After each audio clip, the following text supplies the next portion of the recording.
Division 1, and we're looking at the top teams, or some of the top teams within the first division of HeroesLounge.gg today. Another best of 3 series, and we're kicking things off on Cursed Hollow. We got Diablo Needs Affection going up against pepeMLady, and both of these teams are in the top 5. I actually am pretty sure that to the time when it was played, Diablo Needs Affection was either second or third place in the standings.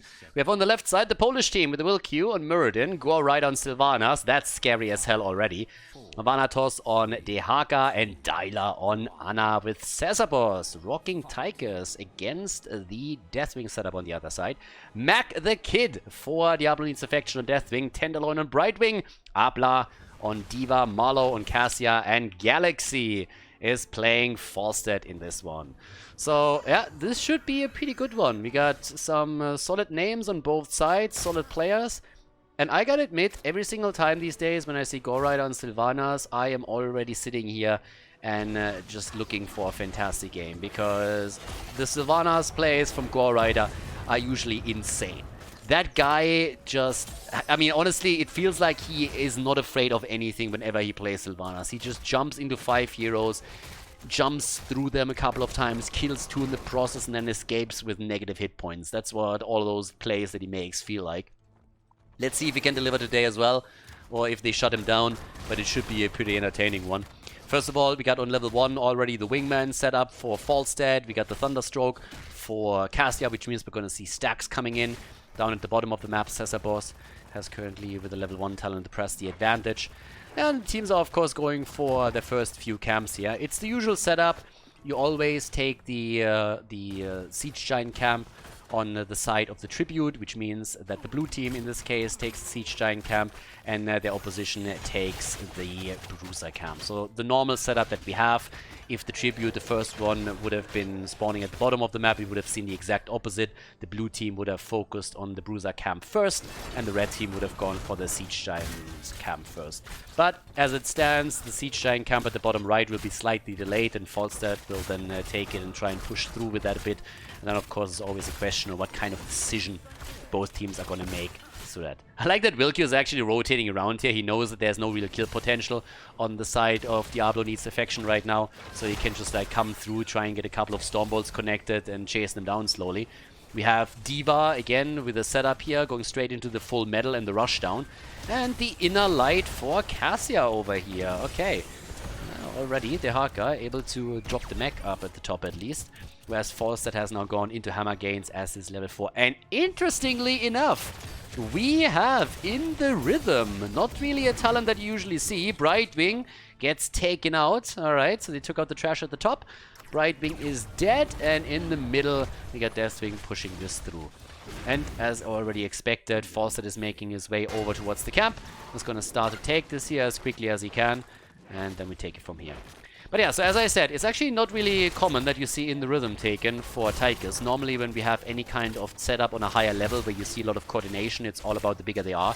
And then you start into the fight with Tychus dropping the target as quickly as he can, and then the rest of the team is of course jumping in to help out and kill the target.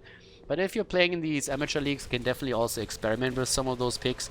I'm curious to see how much you can actually do with this, if you can get solid value out of it, because that changes the playstyle on the hero nearly immediately.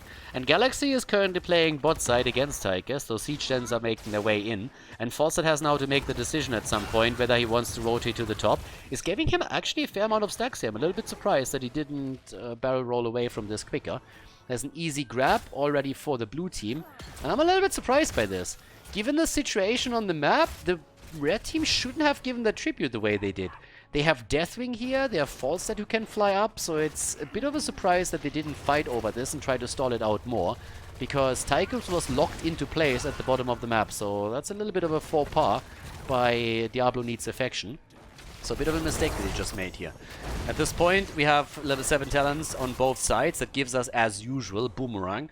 So this is where you can get the added wave clear on your hero then, of course. So now that we have a couple of top level players here in Division 1, you have, of course, more normal builds again.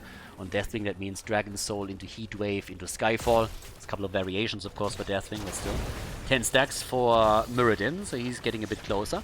has also now headed in to his Thunderburn on level 4, so he can capitalize on level 13 on the double Thunderclap with a healing static, gets him a little bit more sustain up at the front. Normal dart build for Ana, and we have on level 7 now the concussion grenade for Tigers. But Gore Rider is also slowly but steadily getting his setup, so we'll see how much of an impact Sylvanas is going to have in those team fights. Here comes tribute number 2, and Deathwing takes to the skies immediately. Tigers, and yeah, that's a kill. That's a kill right there. Explosion gets dodged by the Haka. They're still trying to make the play for him. And Vanatos might actually go down here. Is able to escape. And Muradin is also making his way out of harm's way. But that, of course, means that we have another tribute now up for grabs. And this time Diablo Needs Affection is not messing this one up. They take it easily. And that puts us an even score on tribute. Score Rider jumping out, needs to play around Cassia a bit, but as you can see, Marlowe thought he could get some easy damage onto Sylvanas, and that wasn't really the case. Gore Rider turns around and says like, wait a second, my friend, you're all alone against me? Not happening. Enjoy that damage on you. 21 stacks by now for Cassia, and Sylvanas has now taken to claiming another camp. Bosses have of course now spawned 2, 5 minutes in, they activate on the map, which means that if a team is able to get a boss, or maybe like just team fight 1, they have potentially the chance to get 2 bosses. So down to the bottom of the map, there we got the Will Q still facing it out against Diva. And it's actually a little bit more of a slower game. Now again, we have top players on both sides, so they're already playing this a little bit more slower and coordinated than we've seen in other Division 1 games. With level 10 now in, that gives us also the blink heal, which is kind of neat. Commandeer Odin, Sylvanas jumping in, trying to take the camp, but Gore Rider's just a moment too late. Here comes the Gust though, and that's a beautiful fight that gets forced by Falstad here. Gore Rider immediately goes down, they look for the double kill, and they get it. Ana is eliminated, and they're trying to make the play for Dehaka too, who's of course attempting to escape here, but Vanatos is going to be in trouble for sure. Nice setup. In the meantime, Tigers at the bottom of the map is trying to get them another tribute, but Dehaka is down. Falstad flies in. Deathwing could delay. They're looking for more damage. They can't quite get it, but they're able to easily now go for the tribute. Nicely done. Yeah, and a good fight here too. I mean, the Gust forced the fight, and then of course the easy kill against Sylvanas to kick all of this off. They were able to follow up with a second kill against Ana, and then the focus on Dehaka, drop the dinosaur shortly after that. So a pretty good lead into it now for Diablo Needs Affection. And all of it made possible by the Gust from Falstad. So that was a pretty sexy setup right there. Up at the top side, we got Tenderloin holding on to the experience on lane. And 73 stacks now on Tigers for his level 1 too. But this is what I said earlier. If you win one of these fights, you can really start to go for the boss right away. And the blue team is currently not taking their own. So there is a solid chance that Diablo Needs Affection can actually make a double boss play, or at least cause a bit of an imbalance on the map here. Will Q scouts it out, but there's nobody here to help him out, so they can't really contest this. There's a big problem for pepeMLady now. They have instead focused on their Bruiser camp, and it's of course a bit of a more greedy play from Diablo Needs Affection, since they didn't really have any big advantages when they made the play. But now they go for Dehaka again. He's in trouble, has to pop his trade, and is able to survive. Still a good idea here from Galaxy as he moved in from the side, got the angle stuck, and then used the wind tunnel or the gust. So now they have to defend at the top. Galaxy is here to help out. There's another tribute spawning. Yeah, it's heating up. pepeMLady is starting to be in a bit of trouble here. They need to be careful. There's a lot that they have to cover at this point. They're starting to make a play in the middle of the map, but keep that tribute in mind. And also the boss at the top is of course still doing some work. Here comes Diva, starting to jump in. Tribute so far hasn't been attacked yet. Falstad flying down. Here comes Galaxy with a play attempt against Cesar Boss. And they're getting good damage in against Tigers, but it's not enough to give them another kill. The boss at the top is doing work. Sylvanas is attempting to save the fort and might just be able to do that. But here comes the bird, and that is a curse. Nice. Yeah, Diablo Needs Affection. They're able to curse their opposition. And they also get the level 13 talent just in time for the next potential fight. Deathwing in the thick of things. The dragon is playing through this. Dehaka, can he actually escape here? Muradin is low. Dehaka also able to move through the gate. as we have the full force of the red team barrel through the structures here. Dehaka has now moved down to the bottom of the map to try and save another fort here. Galaxy again with the angle from the side, forcing the fight. Medallion used. Ana is about to go down. Beautiful kill. They're looking for the double. They get Tychus, and they're going for Muradin, who also falls. Gore Rider barely making it out, but that's, of course, a beautiful situation now for the red team. They get multiple kills in here, easy peasy. They drop the fort up at the top.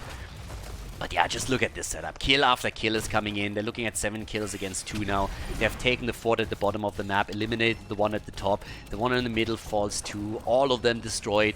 And now they can already work on those walls at the keeps.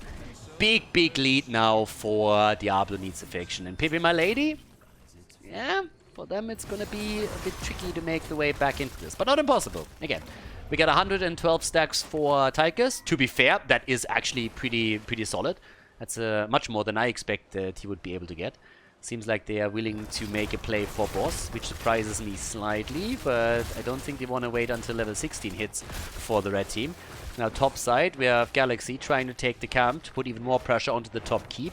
D.Va has already sniffed out what's happening, but the team isn't here yet.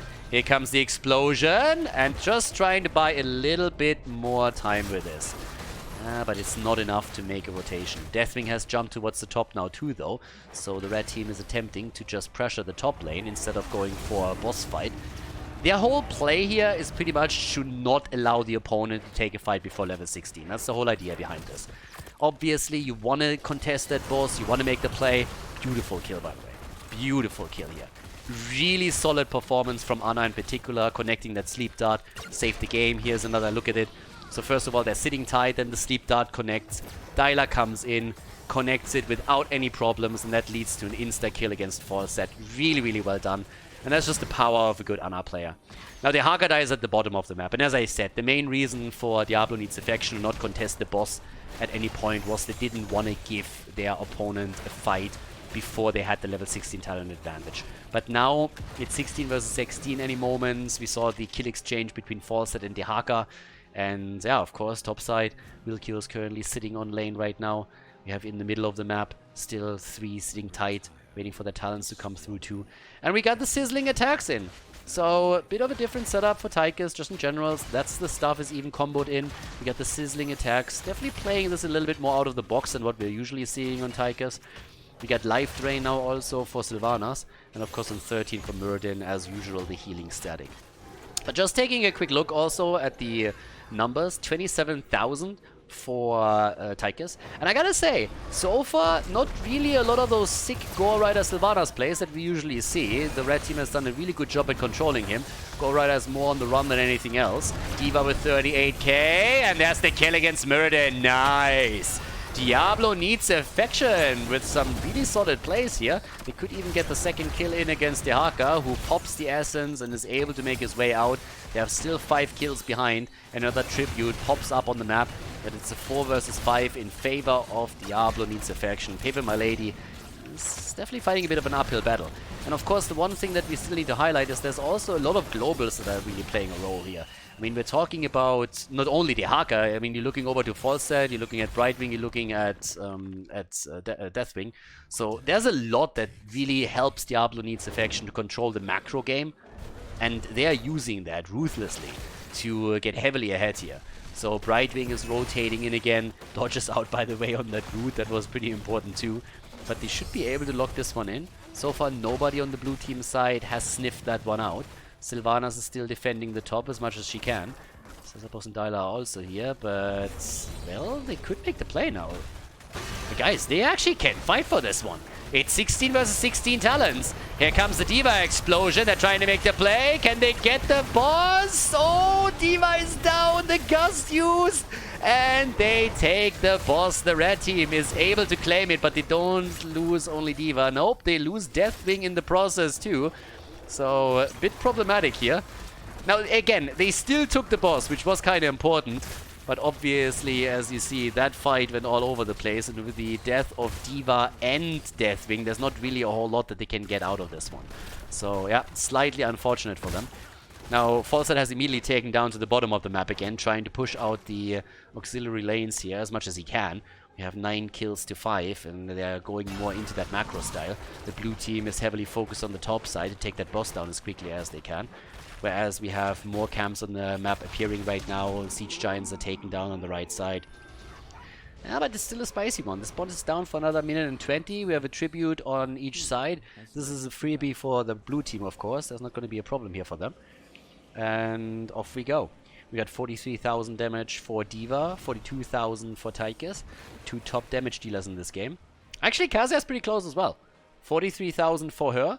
So she's only trailing a little bit behind, not by too much. And let's see what we're getting here. Stacks, by the way, for Kasia. Not to forget about that. She's at 47, which means that we have some solid stacks. It's nothing crazy. I mean, we have 15 minutes in. It's not Dino level on Volskaya Foundry, what we're talking about here, but it's still pretty solid. So as the game continues, she can of course start to stack up a little bit more heavily. And yeah, in the middle of the map, still a bit of a poke. Now, structurally speaking, of course, pepeMLady is far behind. We talked about it at the beginning. The curse hit them hard. They lost every single fort. But at least the Polish team is fighting back now. They're jumping down to the bottom of the map with D.Va to take the first fort. So that is actually a pretty neat one. That was a freebie for them. The teams are both fighting for level 20 talents at this point. And, well, with the tribute all the way up at the top, this is going to be a fight where... Actually, it's not going to be a fight at all, is it now? With level 20 talents ready for Diablo Needs Affection and only 1 tribute on their side, pepeMLady would be a bit insane to take that battle.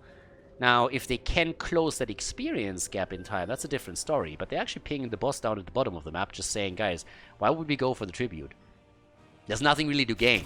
And we don't have 20, so let's just go for a boss and take it from there. And that's exactly what they're doing. So, seems like Diablo Needs Affection is not really gonna sniff that out yet. And they have the power with Sylvanas and Tychus to take this one down quickly. So, it should be easy for them and also give them enough experience to hit level 20. Tribute is taken, which means that the next tribute, no matter who takes it, will curse one of the teams. And there we go. Level 20 talents are ready. And this is where we're gonna go for all the marbles. Very likely. Yeah, boss is taken, and now they can push through the bottom of the map. And there's the big red button, there's already the contagion, and the nano infusion as well. Okay, so let's go towards the top. Manatos is sitting tight right now, making sure that he clears the catapults. That's of course important since the keep is already exposed. But he has of course the global, and that's really where macro is going to be the most important. And they're coming down to the bottom. 20 talents are ready, which gives us also now the unstoppable force. And off we go. There's the jump, Deathwing! And there's the kill pretty easily. That was a YOLO move. I mean, if that wasn't a Sudoku attempt, then I don't know what is. A good Mighty Gust by Galaxy again, saving them a bit more space and making sure that they can go for an easy boss defense here, especially after Deathwing went down. That one was important. Abla is making sure that nobody is sitting in the bush here, as they're still eyeing the camp. But that's 6 kills to 9, and yeah, that's pretty solid. There's the curse though. The red team is cursed, and they're starting to lose that momentum that they fought for so hard. So, I don't know. This isn't over yet. This looked for a long time like Diablo Needs Affection might just walk away with it, but pepeMLady is really clawing the way back into this one, aren't they? They're gonna take the first keep here. They're gonna take the first keep in this game without any problems at all. Right now, what do we have? Is that already gonna be a core attempt? I don't really think that they can go that deep, especially with Deathwing coming back any second. But we have still a sieged up position for Diablo Needs Affection. Keep in mind, the top and the mid lane are still getting pushed by the minions, so they are committing to it. They want to go for it. I don't think they can. Wilkie is taking a beating just as the fight starts and has to hop out. Waits for the trade to kick in, but top fort is falling. The one in the middle is not going to make it either, so that's a lot of structures lost on the map. And since both have 20, there's that. The core is losing hit points very, very quickly, by the way. Falstad has the gust. He could gust them away, and he's trying to. That didn't work as well as he intended to. And guys, that might be game. That is going to be game. pepeMLady making the plays. GG and well played. That is the victory in the best of 3 series and game number 1 for the Polish team. Nicely done.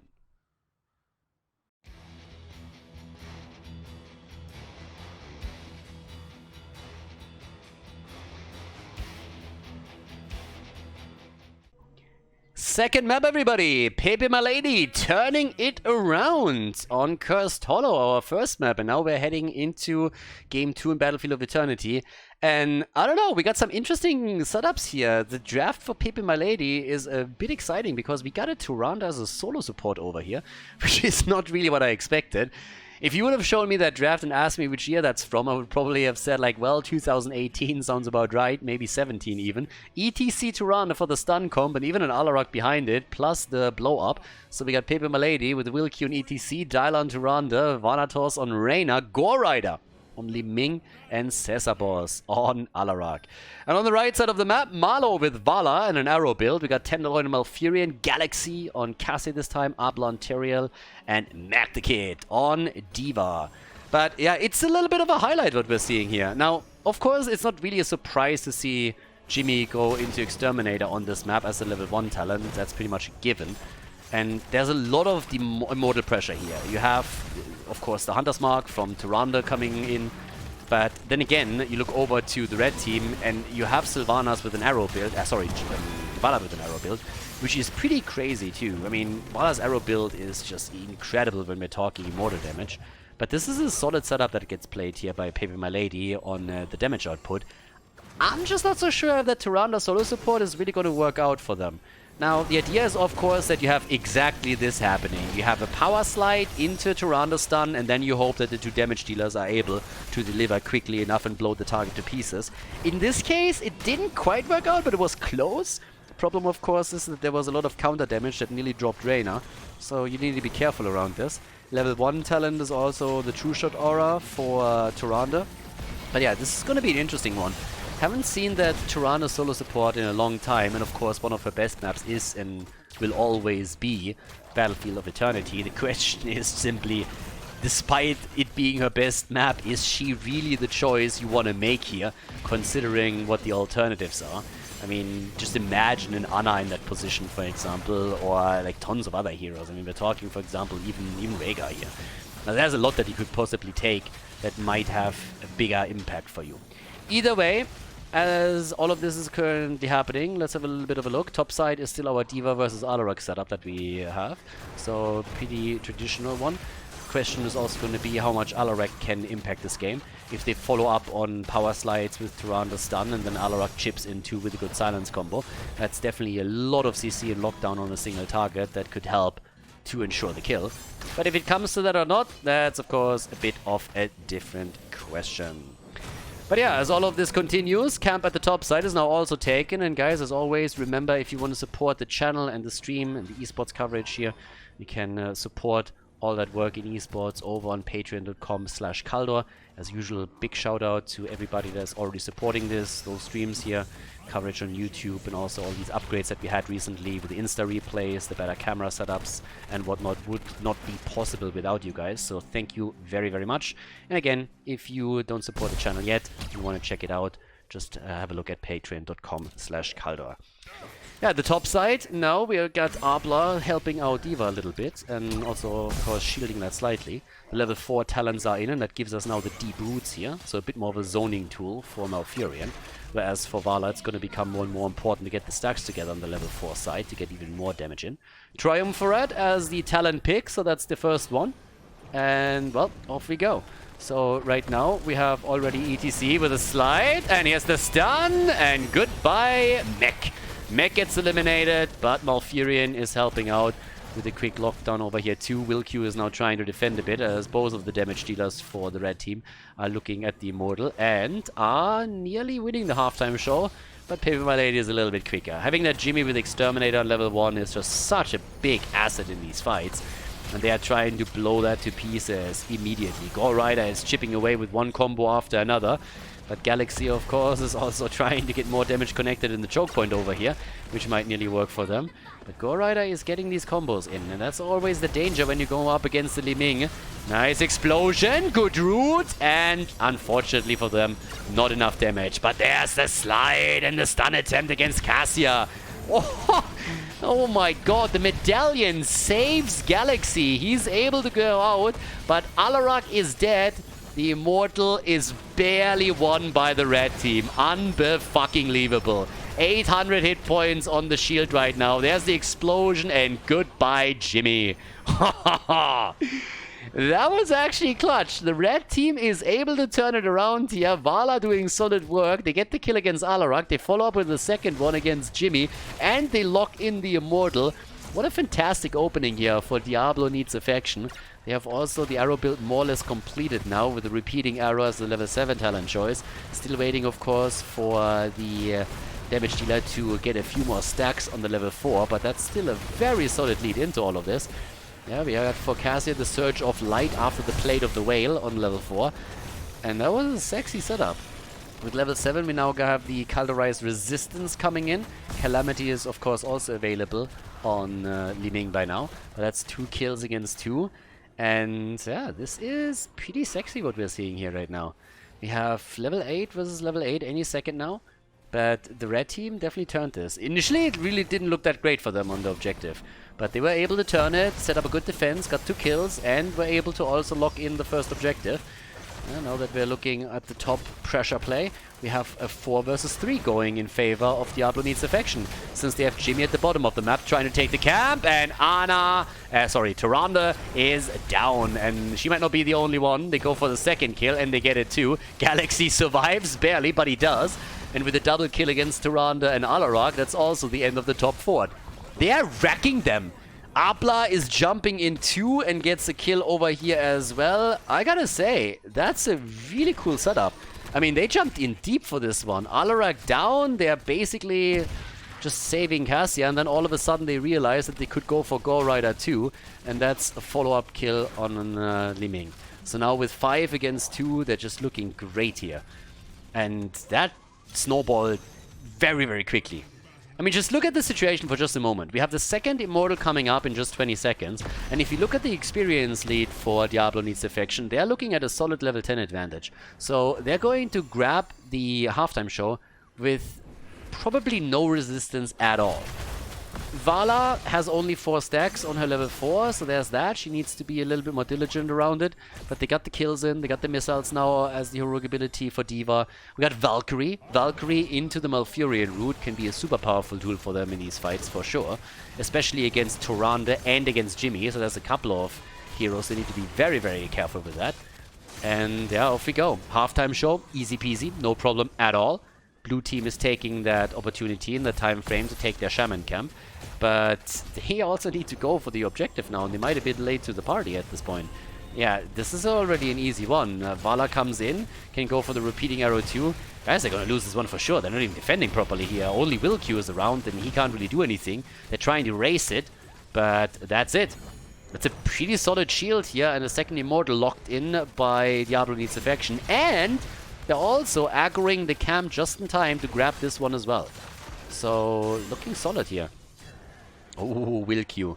Alright, there's the slide. It's party time! And the insta-kill. Nice! Interrupt or no interrupt. That was a good one. D.Va goes out too. And there's another kill as they obliterate D.Va. Cassia is dead. Everybody dead and dying. Solid defense! That's a really good defense. If you can kill your opponent like this, then the objective defense is so much easier. The insta blow up against Malfurion and then just the follow up afterwards. Cassia also dying here. They even saved Alarak, and that was just a work of art. Now all of a sudden we have 5 kills to 5, and of course pepeMLady is in the lead in the best of 3 series here. And they're trying. Topside gets still pressured, but ooh, we have some solid plays here. I actually like that. Diablo Needs Affection had some really nice moments around Objective 1 and 2, but that defense was sexy as hell. pepeMLady with a fantastic trap going full Admiral Akbar on them. And now at the bottom of the map they still need to defend this, but experience, they've been taking a bit of a lead here. So yeah, ETC trying to capture them again. Galaxy in particular gets body blocked here. There's the slide, nice Nature's Cure from Tenderloin though. And there's the kill. Good Valkyrie setup. And Jimmy has no escape and gets obliterated immediately. Nicely done. 6 kills to 5. And off we go. Here comes D.Va, creating a little bit of space. And that is fort number 2 taken down. Diablo Needs Affection taking the big lead on the structural side now. Yeah, well done. So that also leaves the camp at the bottom of the map up for grabs. Wide open. No chance of doing anything about that. By the way, Vala and ETC, the only two heroes that haven't died yet in this game. Cassia has 24,000 damage to her name and is therefore top damage dealer in the game itself, whereas Li Ming is trying to catch up here. 22k for her. And the next objective is going to pop up soon, TM. It's all about level 13 talents at this point, but there's another camp towards the top side, and the red team is not hesitating to commit to it now too. And, well, let's have a look. Top side, yep. There's Mac the Kid, and let's see. They're pushing this out a little bit. They could actually start to drop that wall. If they are willing to just sacrifice a bit on the Immortal and they're just sticking around, they might have the chance there. Siphoning arrow for Vala, and again they're faster. They're much faster on the objective, and there comes the immediate move by Vala, gets the repeating arrow through. She only has 9 stacks, but still that hurts. And here come the level 13 talents for the two teams. D.Va, careful, ETC moves in and gets immediately pressured by the backliners on the red team. Strafe already used too, zones them out a bit, gets good damage in. Top side, still a bit of a concern here.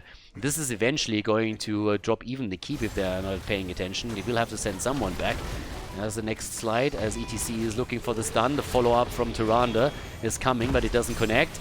Yes, there's the boss with the attempt, but here comes Cassia, poking down Alarak slowly but steadily as Abla jumps away with Tyrael once more. And top lane is a problem. Someone needs to deal with that shit. Tyrande's falling back right now, topping off HP and mana points.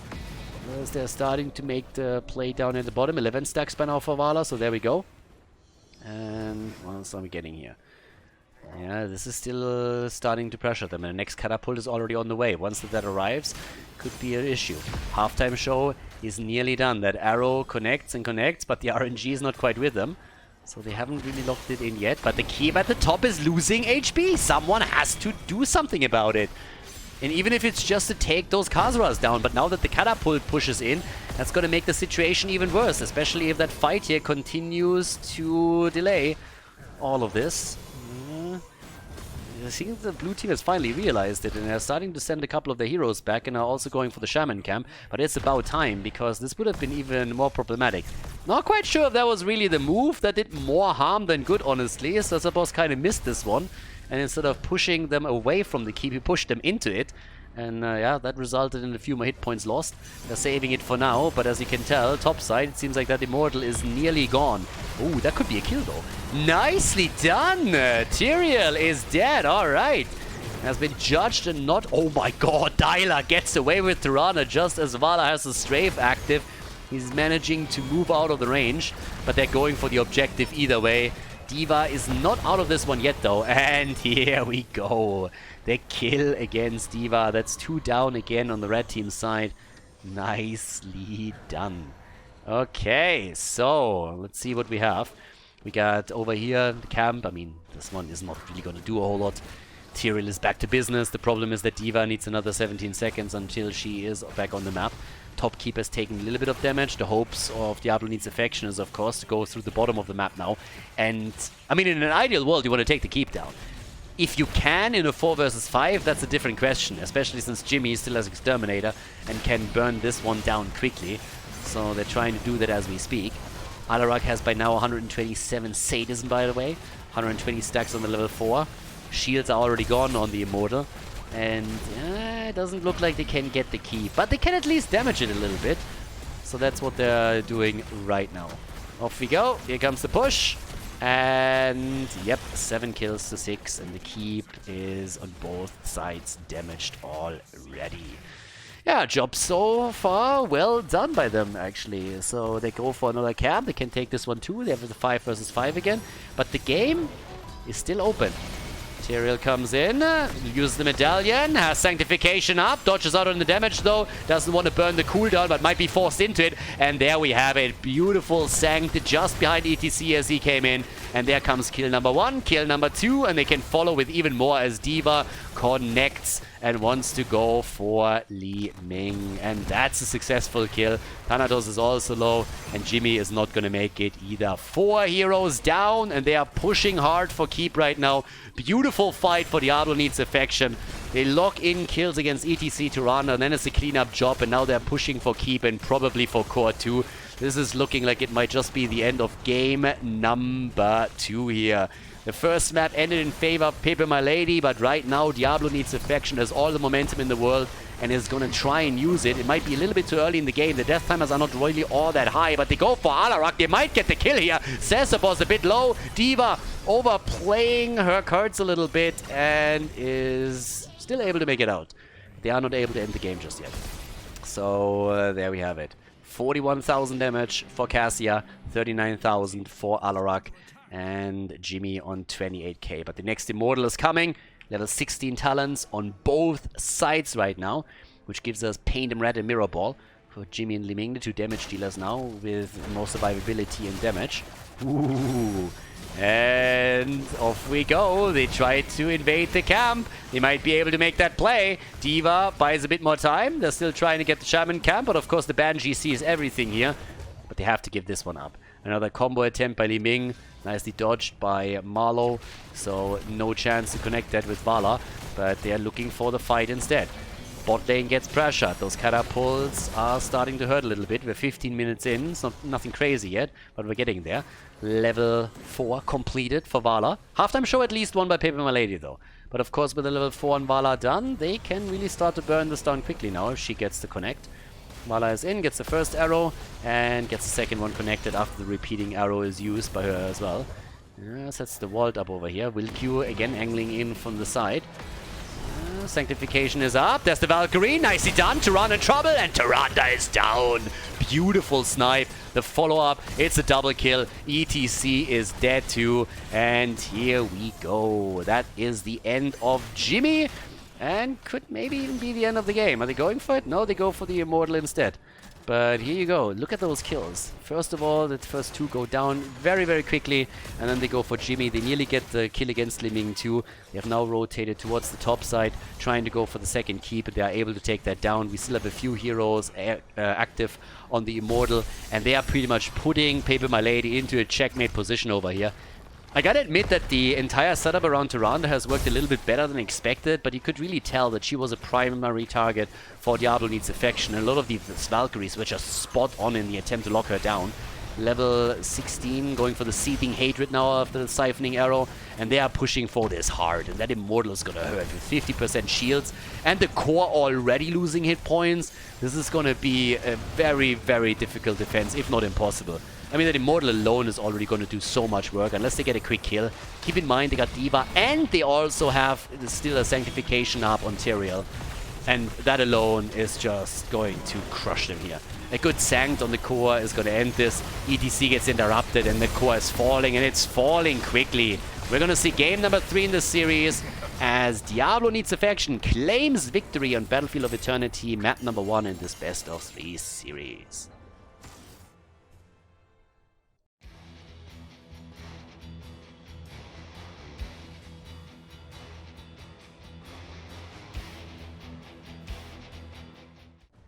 Game number 3. Time for decisions. We're going to crown a winner in this series.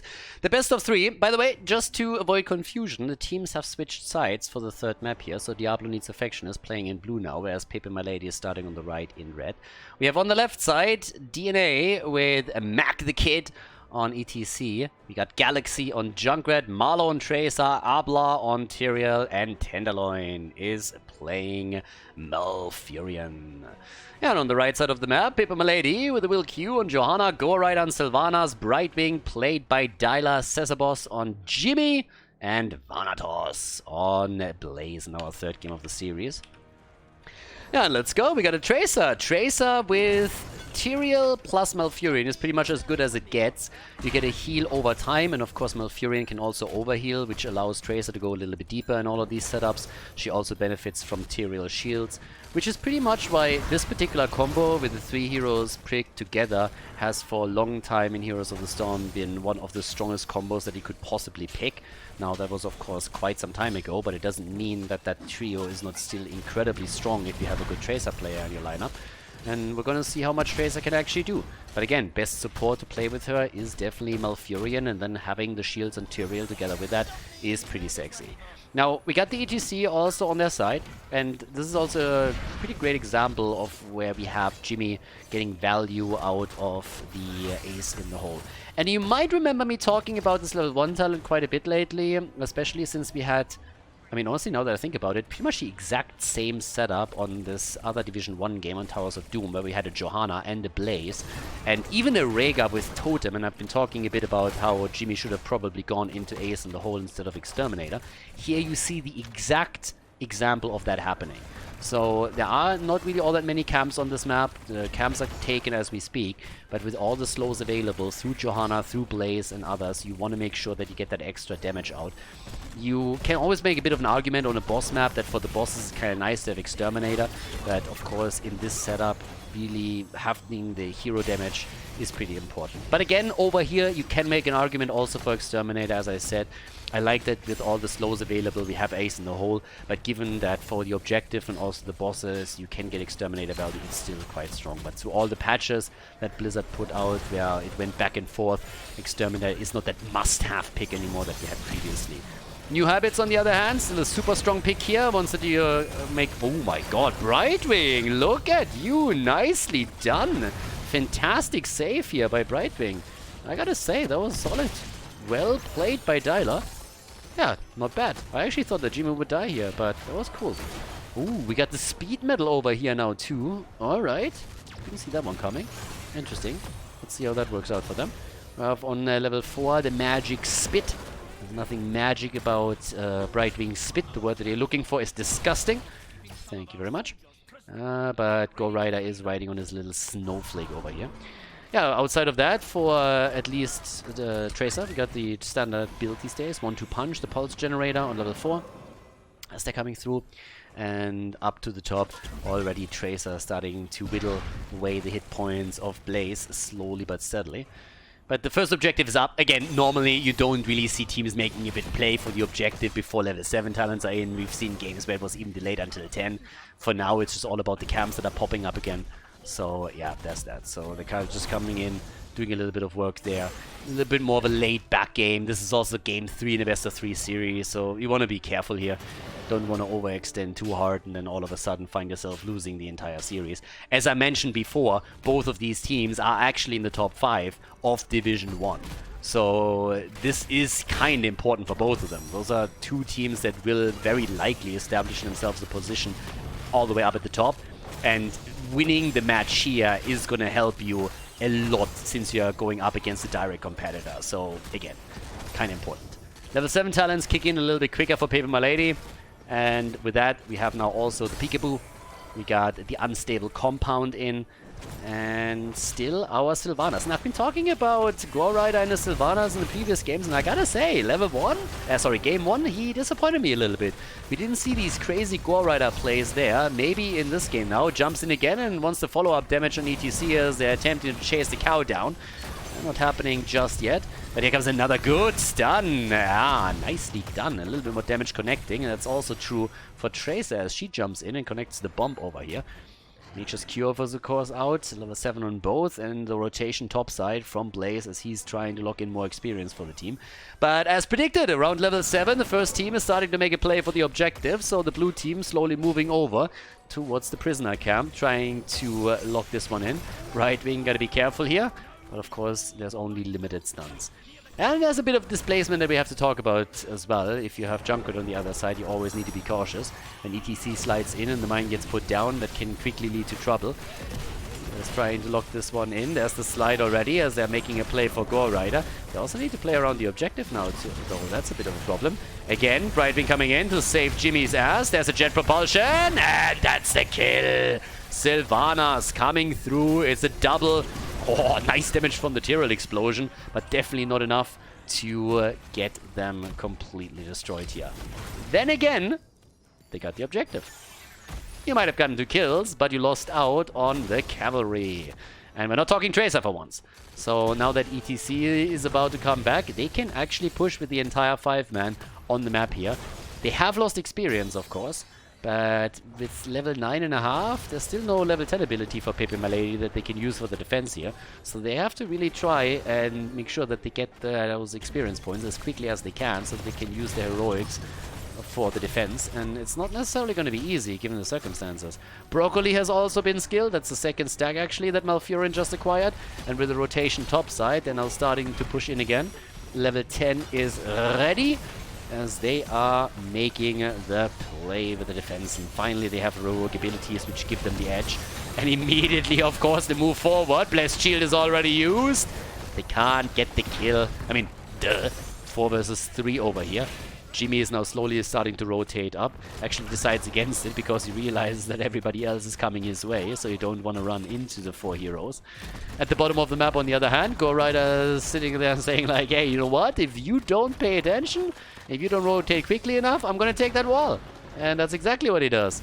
Has to be careful around ETC, and yeah, Mac is not able to lock Go Rider down. So, there's that. Yeah, level 10 abilities are finally ready, and that is a bit of a sneaky move. That's a very early boss. They realized that there was a rotation towards the bottom to try and lock Sylvanas down, but that's nasty. I like it. pepeMLady making the best out of the situation that they were in. And now, if you look at the map, I mean, honestly, does it really seem like it was Diablo Needs Affection who took the objective? It looks more like pepeMLady even extend the lead that they already had. So now they have the boss taken. Down at the bottom of the map, the play for Go Rider. He escapes, but that's 2 damage dealers that are at the bottom of the map. Blaze is sitting in the middle, so up at the top it's a 3 versus 3 with the boss pushing through. The wall is already down, and this is actually looking pretty cool for pepeMLady. Level lead, good pressure on structures, experience that they gather all over the place right now, and they will do some damage towards the top fort. Now, what's kind of unfortunate for them is that they won't be able to take that fountain down. If you take the fountain down, that gives whoever takes the top lane a bigger lead over the opponent, but they weren't able to do that. That fort is really low, though. And down here, oh, Go Rider, he wants Galaxy. Does he get him? Not really. But Go Rider did a decent job there, and Galaxy kind of juked him out a little bit and played with the vision. Oh, here we go, and yeah, Galaxy hits shit out of luck. Oh, that feels bad, man. They kind of boxed him in here. I feel a little bit bad for him, I'm not gonna lie. He was really trying, he thought he was safe, was like, boys, I got this. They're still trying to pressure them though, and Wilq might fall victim to the gank. Actually, I think he's gonna get away, isn't he? Yeah, so that was sexy. I like this. Okay, let's take another look at this. It was actually really cool. So here comes Galaxy jumping out again. They get the damage in, and yeah, there's the kill, and they're able to walk away from it. And on top of that, they now also have the control over the objective at the top side. Let's not forget that they have, of course, level 13 talents, so that gives them another lead. Not only did they have superior numbers on the map, they had the extra talent, they were pushing the middle, and now they're still going for the objective here. But yeah, that was actually pretty cool. So at the same time, yeah, it was already the Unstoppable being used. So the new habits, as it's completed, was allowing Blaze to get away from this. Has to burn the medallion cooldown too, so that's another one down. Yeah, and they're starting to jump in again. Sylvanas has taken the bottom fort, by the way, so she's really committed to structure damage. And now that they're pushing this back at the top, Bunker is out. Dyla is low. Oh my god, no way. Brightwing jumps to Go Rider, was a good target, but at least they killed the kill against Blaze. Yeah, that wasn't easy. But they get the kill. And let's not forget, this was actually with a talent disadvantage. Diablo Needs Affection with a talent disadvantage was able to get something done here. That's still pressure at the bottom, and I gotta say, this is gonna damage the entire wall too. Question that remains is if Diablo Needs Affection can get the second objective now as well. Now the camp is taken first. We had a bit of pressure up at the top again. The fort is still low. But can they claim this one? It was already close for pepeMLady. But off we go. They're giving this one up, aren't they? Yeah, I don't think they have enough time. No, instead they might even lose Jimmy. There's the slide. Says the boss is in trouble. Objective gets taken, but uh-oh. Yeah, there's the sanctification. Nice. And the mosh pit. We got a holy cow variation over here. Vanatos is trying to make his way back to safety. Jet propulsion's out. Wilq is low and gets out too. Wow. big fight. Not a single kill over here. They're a big battle, and everybody has to retreat now to top off the hit point pool. Same time now, the push in the middle is getting stopped by the cavalry. The first objective didn't really do a whole lot for Diablo Needs Affection. Now there's another attempt by the blue team to make up for that. 30,000 damage for Tracer. Oh, good. 23,000 for Sylvanas. And Brightwing with 5k. Spitting at people the entire time. Easy defense up at the top. Gore Rider just jumping through with one wave after another on Sylvanas and getting the recharge. Comes in, takes those down. Jojo pushes the top lane out a little bit further in the attempt to drop the fort. But of course they have to deal with the middle. Bot lane was a bit delayed for obvious reason. The lane was pushed out very heavily. So it seems like they can just rotate from lane to lane to lane and really set the defense up here. Yeah, Junkrat is up at the top and is still trying to defend the structures, but I don't think he... Oh, really? Alright, so he's able to keep this one in play, but probably not for long. There's the cleanse, the nature's cure. Oh, Blessed Shield comes through. Marlow in trouble. Ult already used by Malfurion as he tries to keep Trace alive, and Junkrat isn't here yet. Junkrat is still missing, but they are retreating. Half a level left until we see pepeMLady with level 16 talents. And they still defend the bot lane. Second objective. 2 objectives already for Diablo Needs Affection, and they haven't taken a single fort down yet. Yeah, this is actually, I mean, honestly, it's getting a little bit worrisome. 2 objectives, not 1 fort, really?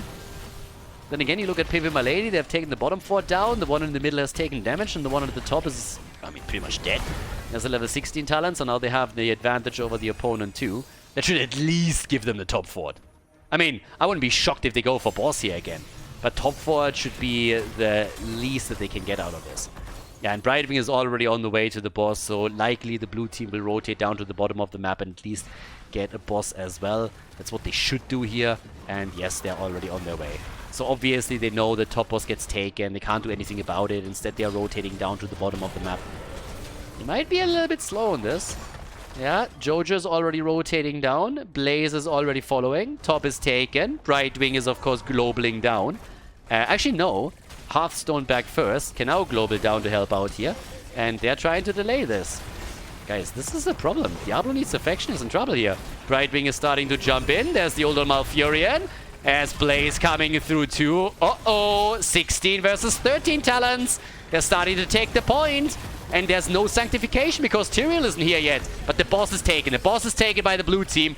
Still, the fight is ongoing as we speak. Ah, there's the mosh pit. And they might go for the double kill. Can they get it? They go for Blaze. He's still alive. Sanctification is down. Blaze gets blown up. There's the kill. They look for more.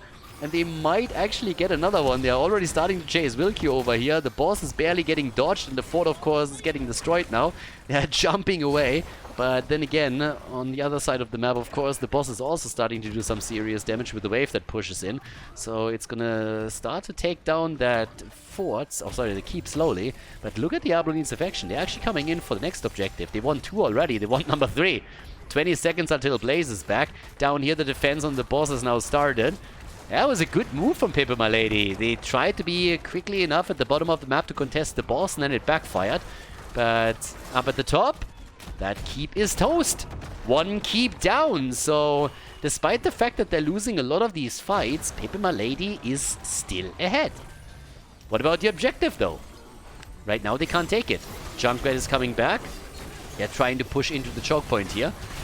Yeah, and it's a 5 versus 5 now. So another 13 seconds, and can they stop it? They should be able to, honestly. There's the Rip Tire. Another 7 seconds. Someone has to right-click that shit. And there we go. Sesabos is stopping it at 4 seconds. Needs to interrupt it. 2 seconds. Mosh pit. Oh my god. The objective taken again, and here comes the kills. 1 down, 2 down, and 3 down. Oh, babe. Oh my fucking god! Gore Rider, you freaking monster!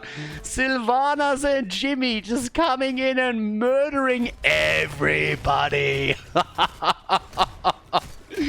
Oh, look at this setup. Look at that shit. We have the initial kills against the frontliners, and then beautiful carnage everywhere. Look at that arrow! Oh my god, he jumps in, hits the Wailing Arrow spot on.